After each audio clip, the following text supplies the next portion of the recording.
এবং সাইয়েদাতুনা খাদিজার জন্য বিশ্বনবী মা আয়েশাকে ধমকও দিয়েছেন। সাইয়েদাতুনা খাদিজার কথা যখন বিশ্বনবী বলে বেড়ায় মা আয়েশার কাছে, খাদিজার কথা বললে মা আয়েশা বলতেন, ও নবী, কোন জাহিলি যুগে এক বুড়ি মহিলার সাথে আপনার বিয়ে হয়েছিল, মরে গিয়েছে, কবরে শুয়ে আছে। ওই মহিলার পরে কত সুন্দরী সুন্দরী নারীরা আমরা আপনার ঘরে আসলাম, তারপরে ওই বুড়ির কথা আমাদেরকে বলেন কেন, ওই বুড়ির কথা শোনান কেন? বিশ্বনবী রেগে গেলেন। সাইয়েদাতুনা খাদিজাকে বুড়ি বলার কারণে বিশ্বনবী মা আয়েশার চোয়ালটা এইভাবে চেপে ধরেছেন। কোনোদিন স্ত্রীর গায়ে হাত তোলেননি, শুধু এই একবার খাদিজাকে বুড়ি বলার কারণে মা আয়েশার থুতনি চেপে ধরেছিলেন। আল্লাহু আকবার। আবার বিশ্বনবী বলতেন, রুজিক তো হুব্বাহা, খাদিজার ভালোবাসা আল্লাহ আমার হৃদয়ে ঢুকিয়ে দিয়েছে। আবার বিশ্বনবী দোয়া করলে বলতেন, ও আল্লাহ, ওই কিয়ামতের ময়দানে যেদিন বন্ধু বন্ধুরে চিনবে না, বাবা ছেলেরে চিনবে না, মা তার মেয়েরে চিনবে না, পীর সাহেব মুরিদরে চিনবে না, মুরিদ পীর সাহেবরে চিনবে না, ওই কঠিন দিনে যেন আমি আমার কলিজার টুকরা খাদিজারে ভুলে না যাই। ওই কঠিন দিনে আমি যেন আমার খাদিজারে চিনতে পারি। সুবহানাল্লাহ। তার মানে ভালোবাসা বেশি না কম? সাইয়েদাতুনা খাদিজা ইন্তেকাল করলেন। জাবালে হাজুনের পাশে ওনার কবর। যারা হজ উমরা করতে গিয়েছেন দেখেছেন না, মক্কা একটা কবর আছে, এটা মাকবারাতুল মা'লা, মা'লা, কিন্তু এটারে বাংলাদেশিরা বলে জান্নাতুল মুআল্লা। কি বলে? এটারে জান্নাতুল মুআল্লা বলবেন না, কারণ এই কবরস্থানে অনেক কাফির মুশরিকেরও কবর আছে, তো ওদের কবরস্থান কি জান্নাত হইতে পারে? এটাকে মাকবারা বলবেন। মাকবারা মা'লা বা মুআল্লা, আর মদিনায় হচ্ছে মাকবারাতুল বাকিয়া। মুআল্লা কবরস্থান মক্কায়, আর বাকি কবরস্থান মদিনায়। এর পাশে বিশাল এক পাহাড়, হেরেম শরীফ থেকে দেখা যায় জাবালে হাজুন, এর পাদদেশে বিশ্বনবী নিজ হাতে সাইয়েদাতুনা খাদিজাকে কবর দিয়েছেন। কবর দিয়ে সবাই চলে যায়, বিশ্বনবী যায় না। দাঁড়িয়ে দাঁড়িয়ে কাঁদতে লাগলেন। সাইয়েদনা আবু বকর বলে, নবী চলেন ঘরে ফিরে যাই। বিশ্বনবী বললেন, তুমি যাও, আমি যাব না। যেই মহিলাটাকে এইমাত্র কবর দিলাম সাধারণ মহিলা না, আমার বিপদের দিনের সঙ্গিনী খাদিজা। আজীবন আমাকে ছাতার মতো শেল্টার দিয়েছে, সমস্ত সম্পদ আমার পায়ের সামনে বিছিয়ে দিয়েছে রে আবু বকর। তোমার মনে চায় ঘরে ফিরে যাও, আমি দাঁড়িয়ে থাকবো। এখনই খাদিজার কবরের 3টা প্রশ্ন করা হবে। আমি খাদিজার পক্ষ থেকে 3টা প্রশ্নের জবাব দিয়ে তারপরে ঘরে ফিরে যাব রে আবু বকর। সাইয়েদনা জিবরাইল এসে বললেন, ইয়া রাসূলুল্লাহ, ইয়া হাবিবাল্লাহ, দাঁড়িয়ে থাকার দরকার নাই, আবু বকরের সাথে চলে যান। রব্বুল আলামিন বলেছেন, ওই কবরের 3টা প্রশ্নের জবাব দিতে যদি খাদিজার সমস্যা হয়, আরশের উপর থেকে 3টা কবরের প্রশ্নের জবাব আল্লাহ নিজেই দিয়ে দিবে। কি প্যার করতেন বিশ্বনবীকে। সাইয়েদাতুনা খাদিজা ইন্তেকাল করলেন, চাচা আবু তালেব ইন্তেকাল করল। দাওয়াত দেওয়ার জন্য বিশ্বনবী ওই তায়েফের ময়দানে গেলেন। তায়েফের ছেলেরাও পাথর মেরে বিশ্বনবীর দেহটারে ঝাঁঝরা করে দিল। বলেন ঠিক কিনা? খেয়ে না খেয়ে দিন প্রচারের কাজে নিজেকে দিয়েছ বিলিয়ে, তায়েফের কাফিরেরা চিনল না সে আলো, দুষ্ট ছেলেদের পিছু দিল লেলিয়ে, পাথরের আঘাতে ক্ষত বিক্ষত হয়ে সারা শরীর থেকে রক্ত ঝরে। হে রাসূল, তোমাকে ভুলি আমি কেমন করে, হে রাসূল, তোমাকে ভুলি আমি কেমন করে। ঠিক কি না? খাদিজা নাই, আবু তালেব নাই, তায়েফে যে মার খেয়ে আসলেন, অন্তরটা একেবারে ভাঙা, আর মন বসে না, কিচ্ছু ভাল লাগে না। বিশ্বনবীর মনের ভেতরে হাহাকার। বিশ্বনবীর মনে হলো, ডানে বায়ে দুনিয়ায় আমার মনে হয় কেউ নাই। বিশ্বনবী দুনিয়ায় বসে কষ্ট পায়, আরশের উপর থেকে এগুলো দেখে কে? আল্লাহ প্ল্যান করছেন কেমন করে আমার বন্ধুর মনটারে ভালো করা যায়। বিশ্বনবীকে স্পেশাল সারপ্রাইজ দেওয়ার জন্য আল্লাহ প্ল্যান করলেন। জিব্রাইল ডেকে বললেন, ও জিব্রাইল, আমার পেয়ারা নবীকে স্পেশাল সারপ্রাইজ দিব, কিন্তু এই সারপ্রাইজের গিফটটা তোমার হাত দিয়ে আমি দিতে চাই না, তুমি দিয়ে আসলে হবে না। আমার পেয়ারা নবীকে দুনিয়া থেকে টান দিয়ে আমার আরশের উপরে নিয়ে আসো। সাহিবুল মেরাজ, যেই নবীর মেরাজ হয়েছে আর কোন নবীর হয় নাই। এই মেরাজ করতে যে কত কাণ্ড, কত প্ল্যান প্রোগ্রাম আল্লাহর। টাইমের স্পিডকে আল্লাহ থামিয়ে দিলেন। মক্কা থেকে উঠিয়ে বিশ্বনবীকে এক মরুভূমিতে রাখা হলো রাতে। বললেন দোয়া করেন। দোয়া করে বিশ্বনবী বললেন, ভাই জিবরাইল, এটা কোন জায়গা, কোথায় দোয়া করব? সাইয়েদনা জিবরাইল বলেন, নবী, কিছুদিন পরে এই জায়গায় আপনি হিজরত করে আসবেন, এই জায়গার নাম ইয়াসরিব, মদিনা। দোয়া করলেন। আবার সেখান থেকে তুলে এক পাহাড়ে রাখা হলো, নবী দোয়া করেন। দোয়া করে নবী বললেন, এটা কোন পাহাড়? অন্ধকার, আমি তো কিছু চিনি না। সাইয়েদনা জিবরাইল বললেন, নবী, এটা সাধারণ পাহাড় নয়, এই পাহাড়ের কথা আল্লাহ কোরআনে বলেছেন, এই পাহাড়ের কসম আল্লাহ কোরআনে খেয়েছেন। এই পাহাড়টা হলো আপনার ভাই মুসার পাহাড়, তুর পাহাড়। তুর পাহাড়ে তিনি দোয়া করলেন। কত কিছু করে বিশ্বনবীকে আল্লাহর আরশে নিয়ে যাওয়া হলো, সাহিবুল মেরাজ। বিশ্বনবী ছাড়া আর কোন নবীর কি এরকম মেরাজ হয়েছে? সবাই বলেন হয়েছে। এরপর উনি হলেন সাহিবুস শাফা, শাফাতের মালিক। বিশ্বনবী ছাড়া কিয়ামতের ময়দানে কেউ আমাদের জন্য সুপারিশ করতে পারবে? পাগল হয়ে যাব আমরা। সূর্যটা মাথার কাছে, ক্ষুধায় তৃষ্ণায় জিহ্বাটা কুকুরের মতো বের হয়ে ঝুলতে থাকবে। মাথার মগজগুলো গলে গলে নাকের ছিদ্র দিয়ে, কানের ছিদ্র দিয়ে বেয়ে বেয়ে পড়তে থাকবে। বাবা ছেলের দেখলে দিবে দৌড়, বলবে চিনি না, ইয়া নাফসি, আল্লাহ আমারে বাঁচাও, ঠিক কিনা? পীর সাহেব মুরিদ রে বলবে চিনি না, মুরিদ পীর সাহেব রে বলবে চিনি না, ভাই ভাই রে চিনবে না। সব নবী আর সব উম্মতের একটাই জিকির, ইয়া নাফসি, ইয়া নাফসি। নবীও জিকির করে ইয়া নাফসি, উম্মতও জিকির করে। সবাই সাইয়েদনা আদম রে ধরবে, সাইয়েদনা আদম বলবে আমি পারবো না। নূহের কাছে যাও, সাইয়েদনা নূহ বলবে পারবো না। ইব্রাহিমের কাছে যাও, সাইয়েদনা ইব্রাহিম বলবে পারবো না। মুসা আলাইহিস সালামের কাছে যাও, মুসা আলাইহিস সালাম বলবেন পারবো না। ঈসা আলাইহিস সালামের কাছে যাও, সাইয়েদনা ঈসা আলাইহিস সালাম বলে এত জায়গায় ঘুরে লাভ নাই, জায়গা মতো যাও মিয়া, জায়গা মতো যাও। মাকামে মাহমুদে বিশ্বনবীকে সেজদায় পড়ে থাকতে দেখবা। ওই নবী ছাড়া আজকের এই ভয়ঙ্কর আমাদের সবার বিপদের দিন, এই বিপদের দিনে আল্লাহর সামনে দাঁড়িয়ে কথা বলার মতো সাহস আজকে কারো নাই। বিশ্বনবী কাঁদতে থাকবেন, সেজদায় পড়ে কাঁদবেন। সবার জিকির ইয়া নাফসি, ইয়া নাফসি। বিশ্বনবীর জিকির ইয়া উম্মতি। কাঁদতে কাঁদতে নবী আমার বেহুশ। সবাই বিশ্বনবীর চারদিকে দাঁড়িয়ে থাকবে গোল হয়ে। আমার নবী মাকামে মাহমুদে সেজদায় পড়ে থাকবে। বিশ্বনবীর কান্না দেখে আল্লাহর সহ্য হবে না। আল্লাহ বলবে, না নবী, ইরফা রাসাক, মাথা উঠান, আর সইতে পারি না। সাল তোতা, এবার চান, কি লাগবে আপনার, সব দেব। ওয়াশফা তুশাফা, যার জন্য সুপারিশ করবেন তাকেই জান্নাত দিয়ে দেব। বিশ্বনবী বলেন, লিকুল্লি নবিয়িন দাওয়া মুস্তাজাবা। সব নবীর দুনিয়াতে একটা স্পেশাল দোয়া ছিল, এটাকে বলে দাওয়া মুস্তাজাবা। এই দোয়াটা করলেই কবুল করে নিয়েছে কে? আল্লাহ। সব নবীর ওই দোয়াটা দুনিয়াতেই করেছেন, শুধুমাত্র কেবলমাত্র বিশ্বনবী তার স্পেশাল দোয়াটা আজ পর্যন্ত, এখন পর্যন্ত করে নাই। বিশ্বনবী বলেন, ওয়া ইন্নী আখতাবিউ দাওয়াতি শাফাআতান লি উম্মতি ইয়াউমাল কিয়ামাহ। আমি আমার দোয়াটা, আমি আমার স্পেশাল সাপ্লিকেশনটা কিয়ামতের দিন, কঠিন মুসিবতের কালে তোমরা যখন বিপদে পড়ে যাবা, আমার স্পেশাল দোয়াটা ওই দিন করে আমি তোমাদের সুপারিশ করে জান্নাতে পাঠায়া দেব। সাহিবুস শাফা। বিশ্বনবী ছাড়া কথা বলার মতো ক্ষমতা, স্পর্ধা, সাহস সেদিন কারো থাকবে না। চিৎকার করে বলেন ঠিক কিনা? আবার উনি সাহিবুল কাউসার, উনি কাউসারের মালিক। আল্লাহ ওনাকে কাউসার দিবেন। অন্য নবীদেরও দিছে না? কথা বলেন, কাউসার দিয়েছে। কি মজার পানি, আহলা মিনাল আসাল, মধুর চাইতেও মিষ্টি। সুইটার দেন হানি, মধুর চাইতেও মিষ্টি। আব্রাদু মিনাস সালজ, বরফের চাইতেও ঠান্ডা। আবিয়াদু মিনাল লাবান, দুধের চাইতেও সাদা। এক ঢোক যে পান করবে আজীবনের জন্য তৃষ্ণা চলে যাবে। সাহিবুল কাউসার।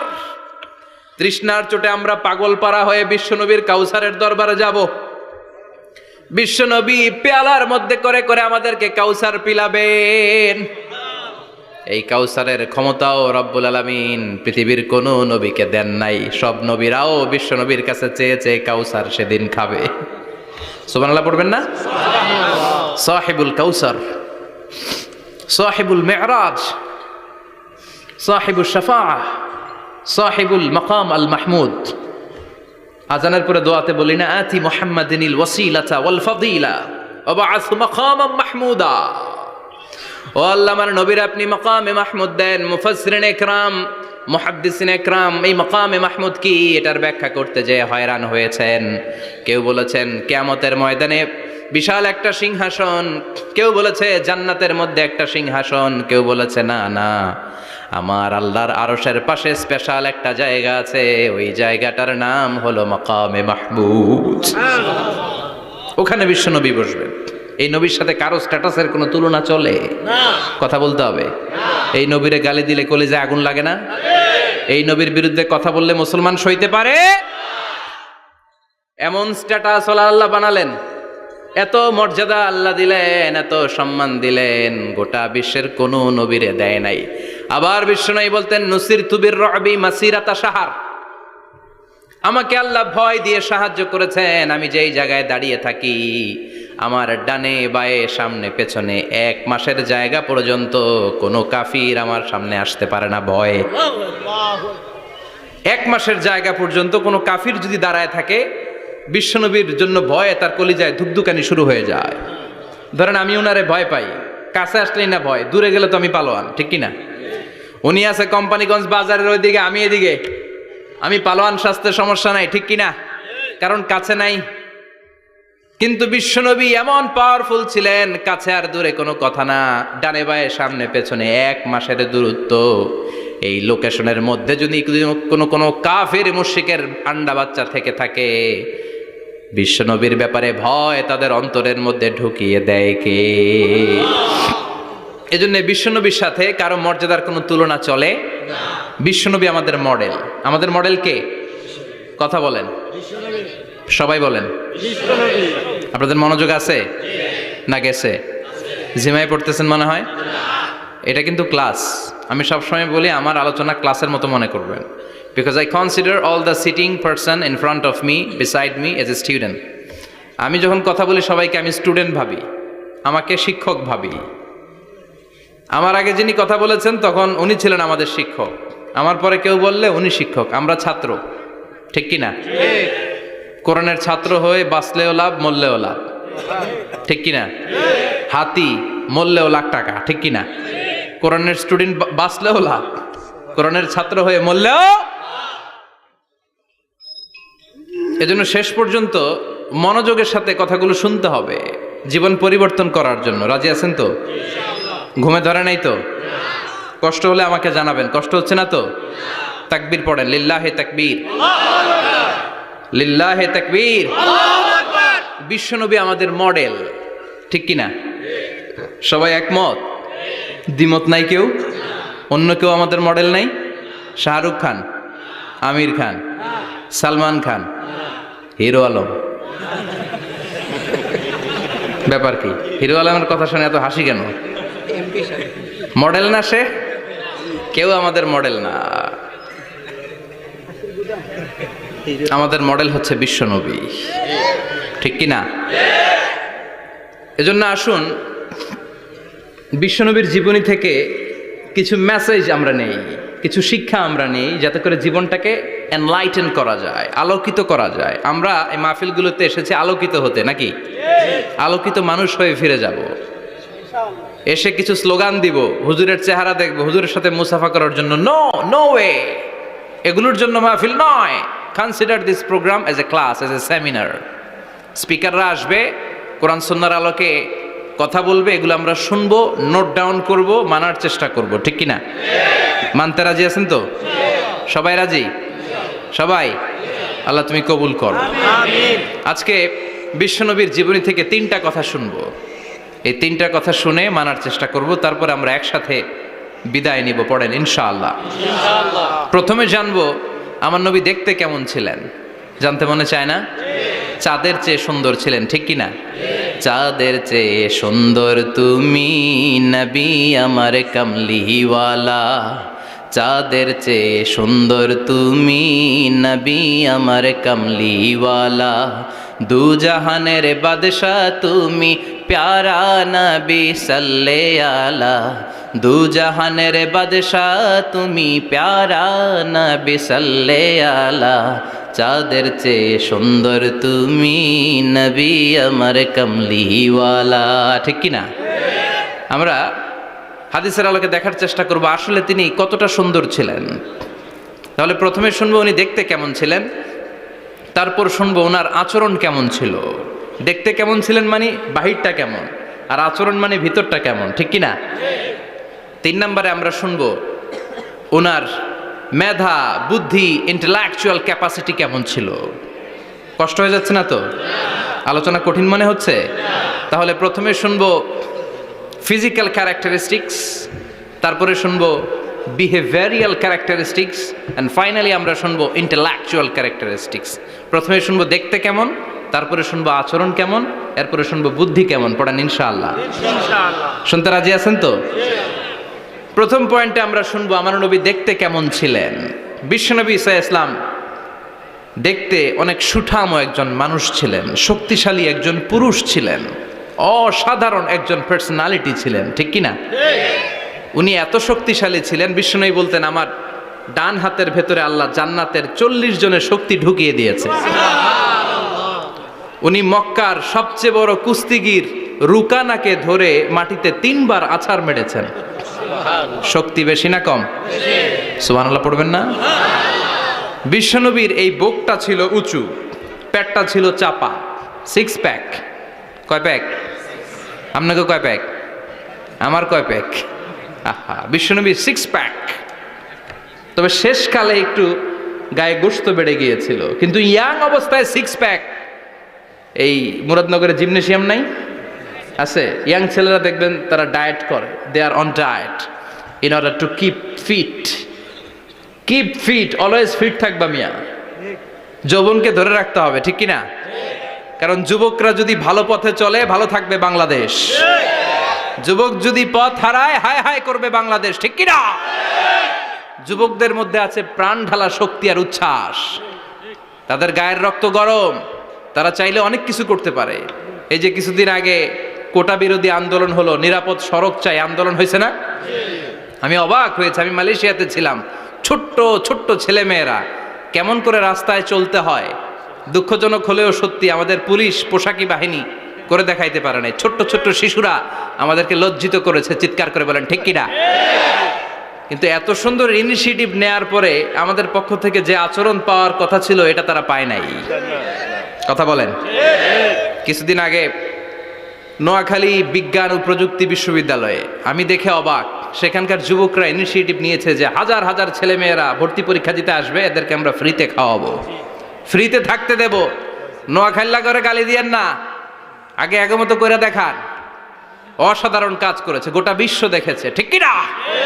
কুমিল্লার সন্তানরাও পারে, চট্টগ্রামের ছেলেরাও পারে, বরিশালের ছেলেরাও পারে। যুবকদেরকে শুধু এক হতে দেয়া দরকার। যুবকরা যদি এক হতে পারে তাহলে সমাজে আর কোনো অন্যায় অনাচার থাকতে পারে না।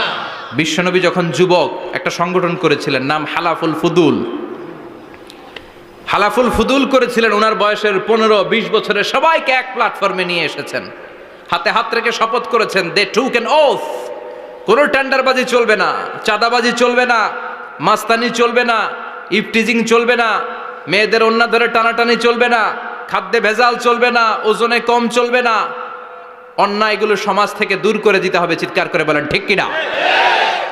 এজন্য যুবকরা যদি ইসলাম মানে ভালো থাকবে বাংলাদেশ, যুবকরা যদি কোরআন মানে নিরাপদে থাকবে আমার লাল সবুজের পতাকা।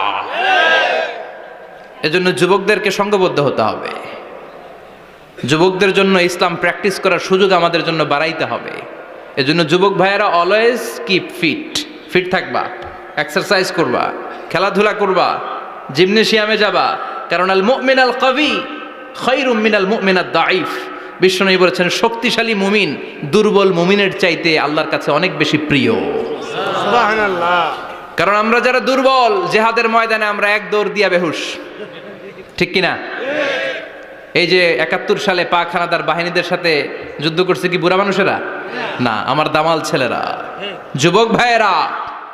বিশ্বনবী সাল্লাল্লাহু আলাইহি ওয়াসাল্লাম অলওয়েজ ফিট থাকতেন। আমরা শুনছিলাম উনি দেখতে কেমন ছিলেন? 6 প্যাক ছিলেন। কি ছিলেন? 6 প্যাক বুঝেন তো? এখানে 6টা প্যাক থাকে, মুরব্বীরা কয় না বুঝি না। আচ্ছা, 6টা প্যাক, মানে খুবই স্ট্রং ছিলেন। সুবহানাল্লাহ পড়েন। ওয়া কানা কাফফুহু আলিয়ানু মিনাদ দিবাজ, বিষ্ণুনবীর হাত, এই হাতের তালু রেশমের কাপড়ের চেয়েও বেশি সফট ছিল। Softer than silk, softer than silk, সিল্কের চাইতেও বেশি সফট। সিল্কের কাপড় চিনেন না? জর্জেটের কাপড়, ধরতে কোমল লাগে, মোলায়েম লাগে। বিশ্বনবীর হাতের তালু এর চাইতেও মোলায়েম। এই জন্য এই মোলায়েম হাত যদি কেউ মুসাফা করার সুযোগ পাইতো, কেউ আর হাত ছাড়তে চাইতো না। আর বিশ্বনবীর অভ্যাস ছিলেন, বিশ্বনবী কারোর সাথে মুসাফা করলে, যার সাথে মুসাফা করেছেন উনি হাত টেনে না নিলে বিশ্বনবী ওনার হাত টেনে নিতেন না। আল্লাহু আকবার পড়বেন না? কি অসাধারণ ব্যক্তিত্ব ছিল। হাতের তালু ছিল সফটার দেন সিল্ক।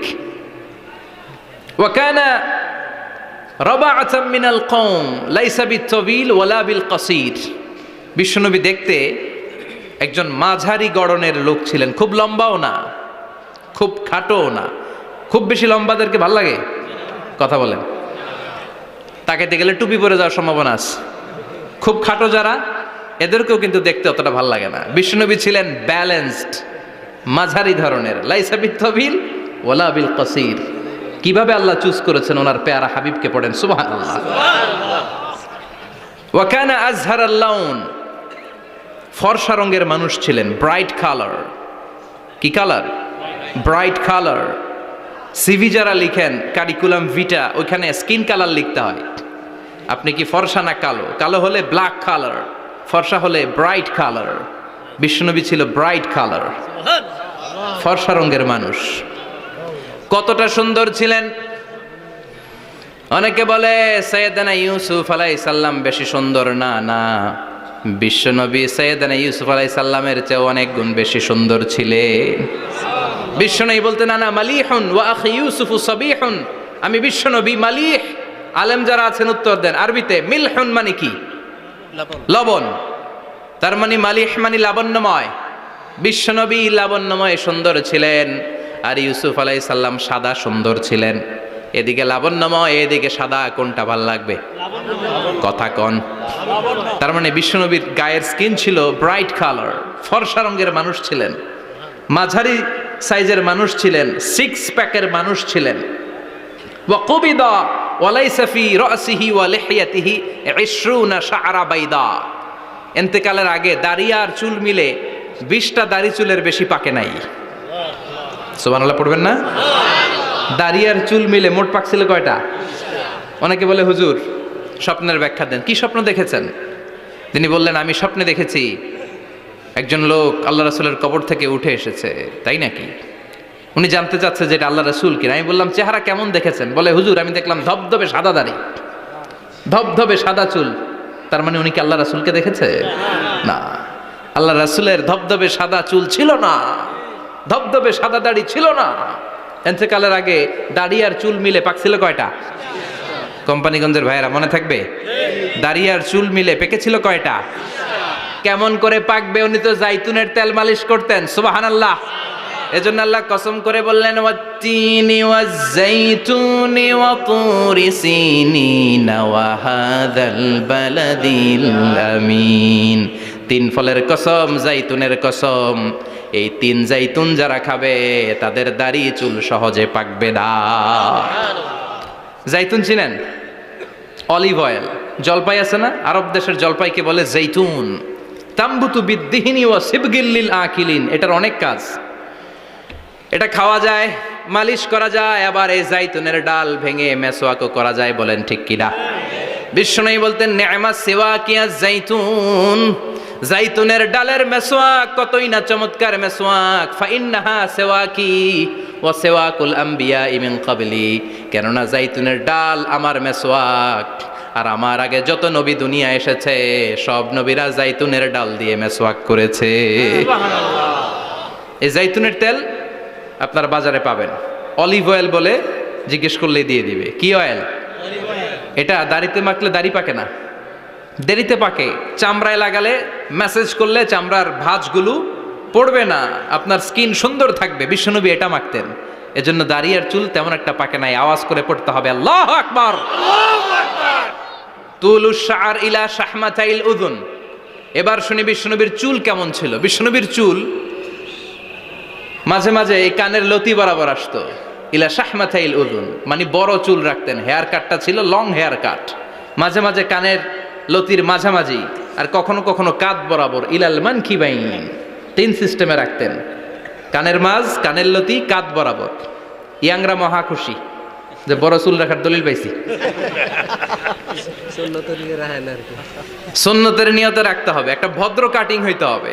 আর ইউনিভার্সিটি আর স্কুলের স্টুডেন্ট হলে ইউনিভার্সিটির ড্রেস কোড, হেয়ার কাট মেনে চলতে হবে, ঠিক কি না?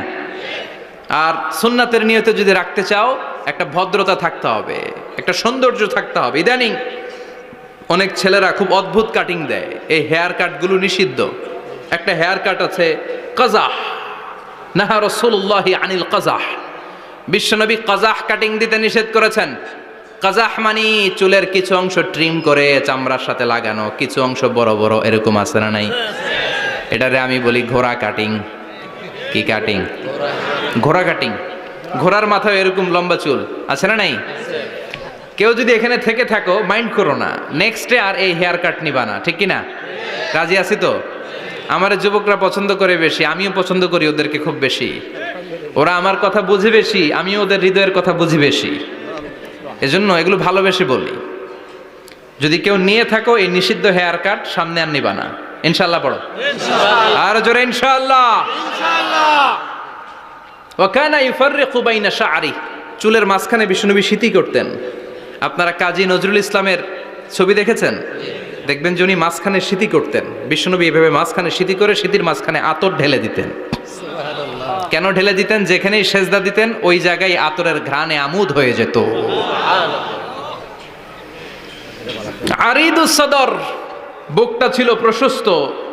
ওয়া কানা বাইনা কাতিফাইহি খাতামুন নবুওয়া, আর পিঠের মধ্যে কাজিররিল হাজালা, কবুতরের ডিমের মতো একটা মাহরুন নবুওয়া ছিল। উনি যে শেষ নবী, উনি যে প্রফেট, দ্য লাস্ট মেসেঞ্জার, এটা প্রমাণ আল্লাহ সিল মেরা দিছে। বাম দিকের কাঁধে, ডান দিকে না। কোন দিকে? সাহাবারা যারা এটা দেখেছেন তারা বলেছেন যে আমরা দেখেছি এর মধ্যে কিছু চুলও ছিল, একটু লালচে ছিল, একটু উঁচু ছিল। একদিন বিশ্বনবী বললেন, বান্দার কোনো হক আল্লাহ কোনোদিন ছেড়ে দেয় না। আল্লাহর হক আল্লাহ মাফ করে, বান্দার হকের মাফ নাই। যদিও আমি নবী, আমার উপর যদি কোনো হক থাকে বলো, আমি দিয়ে দেব। কোনো সাহাবী দাঁড়ায় না। এক সাহাবী দাঁড়িয়ে বললেন, নবী, যুদ্ধের ময়দানে চাবুক চালানোর সময়, লাঠি চালানোর সময় এক কাফেরকে মারতে যে আপনার লাঠির বাড়ি আমার পিঠের মধ্যে পড়েছে। আপনি যেহেতু এই কেসাসটা আদায় করতে চান, আপনার পিঠে আমি লাঠির বাড়ি মেরে এটারে শোধবোধ করে দিতে চাই। সাইয়েদনা ওমরে ফারুক হাতের জামা এরকম পড়তে শুরু করছে, আয় এদিকে আয়, তোরে শোধবোধ করাই। বিশ্বনবী বললেন, ওমর রাখো, এটা বান্দার হক, মিটাতে দাও। বিশ্বনবী বললেন, আসো, তুমি এসে আমার পিঠে লাঠি দিয়ে চাবুক দিয়ে বাড়ি মারো। সাহাবী বলে, ও নবী, তখন দুর্ভিক্ষের সময়ের যুদ্ধ ছিল, আমাদের গায়ে জামা ছিল না। যখন আপনি আমার চাবুকটা পিঠের মধ্যে মেরেছেন, আমার পিঠে তখন জামা ছিল না। আপনি যদি যথা নিয়মে কেসাসটা আদায় করতে চান, আপনার জামাটা খোলেন, খালি পিঠের মধ্যে বাড়িটা মারিস। এবার আর ওমরে ফারুকরে ধরে কে? এদিকে আয়, তোরে দেখাইতেছি। বিশ্বনবী বললেন, ওমর থামো, মারতে দাও। বিশ্বনবী উনার জুব্বাটা উপরের দিকে উঠালেন, পিঠের মধ্যে বাড়ি দেওয়ার জন্য ওই সাহাবীকে ডাকলেন। ওই সাহাবী বিশ্বনবীকে পিছন দিক থেকে জড়িয়ে ধরে ওই মোহরে নবুয়তের মধ্যে চুমু দিয়ে ফেলেছে। সাহাবী বললেন, নবী গো, এই নাটক করার জন্য আপনি আমারে মাফ করে দিয়েন। আপনি বিশ্বনবী, উদম গায়ে আপনারে দেখা যায় না, খালি গায়ে আপনারে দেখা যায় না। শুনেছি আপনার পিঠের মধ্যে মোহরে নবুয়ত আছে।